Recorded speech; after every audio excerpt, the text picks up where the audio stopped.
Amanda Stafford from Dolphin and Whale Connection. How lovely to have you on Whale Whisperers. Welcome. Thank you.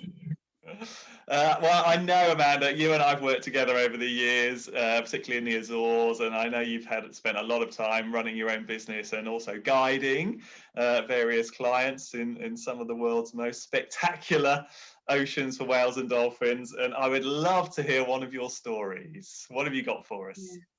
Yeah. I've got a couple, and you can choose which one. But I suppose really going back, we pioneered swimming with dolphins in the open ocean 20 odd years ago, really. And at that time, we were obviously very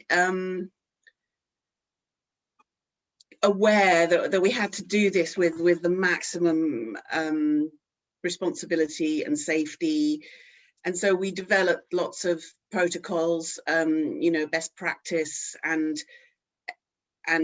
what we did on the water with the dolphins. But we also realized that as guides, we had to train ourselves up to become aquatic rescue people. Now, at that point, I'd never done anything. I hadn't even done a first aid training. So we had to kind of shop around and find what is the best training for a dolphin swim guide to do. And I was really, I'm like, I couldn't bear it when I saw people doing things, throwing people in the water, and then everybody on board, knew nothing if there was any real danger for those people. And you can get into deep water, big currents. It's a massive responsibility to have clients in the water. So we found the RLSS did a training in Hastings, the Royal Life Saving Society. So off we went to Hastings with all the team. We did it for many years, but on the first time we went, it was very funny. I mean, we would literally do 5 days, and this is Hastings in March, April. The sea is pretty freezing cold here in England, the south coast.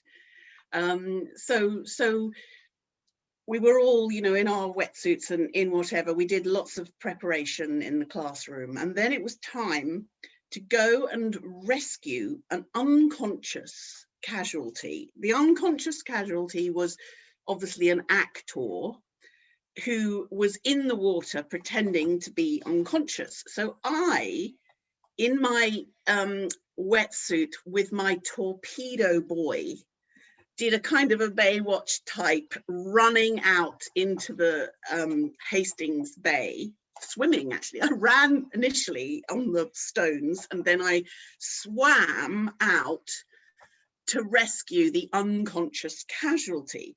So there I was, holding this guy, the neck, and kind of, carrying him, swimming and kind of carrying, it's quite funny, carrying him back.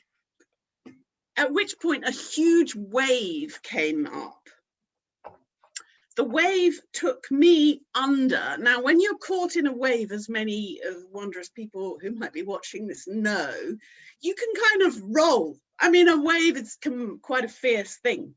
So I've got the unconscious casualty. I am taken by a wave and I am rolled down, hitting my head on the stones of Hastings Beach as I'm trying to come in with this guy. So at which point the unconscious casualty had to rescue me.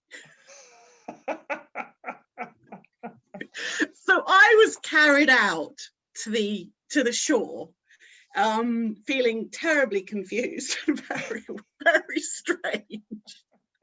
And so then, and we were on the beach, and this went on for quite some time. There were all kinds of rescues being done, but there was also a very funny thing where one of the other guides, Fergus, he was putting someone into the rescue position on the beach, and and doing all this and getting him, so that in case this person was going to vomit. Getting all the positions, spent a lot of time, with the assessors. This is the assessment, I mean, that was my assessment, that little thing I just told you about. So the assessors were looking at what was happening, and he did it all perfectly. And then he ran off, but he was still attached to the guy who was lying on the beach in the rescue position with his torpedo buoy. So he literally then dragged the boat. So back in the day, we weren't very good at life saving, but I can tell everybody who's watching that we got really good. We got really good. And we've had a few moments out on the open ocean where we have had to, you know, help people who are in some kind of panic. The old torpedo buoy was a wondrous thing. And, you know, giving them lots of reassurance and helping with their confidence in the water. Let alone dolphins. But yeah, so I just thought I'd tell you that one. That's a great story. I love the fact that the rescuer became the rescuee, as it were. Yeah. It was a classic. It was one of those moments that I do that one comes out at dinner parties every so often. And why is it we have all these wonderful stories, you know, when we see whales and dolphins, we have these incredible encounters on the ocean, but the thing that sticks in the memory is the times when it all went so horribly wrong.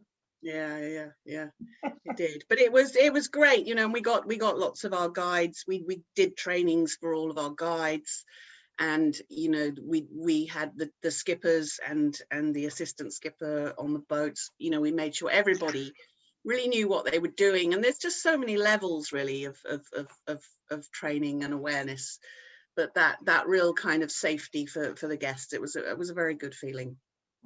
It's great. Love the story, Amanda. Thank you for joining us on Whale Whisperers.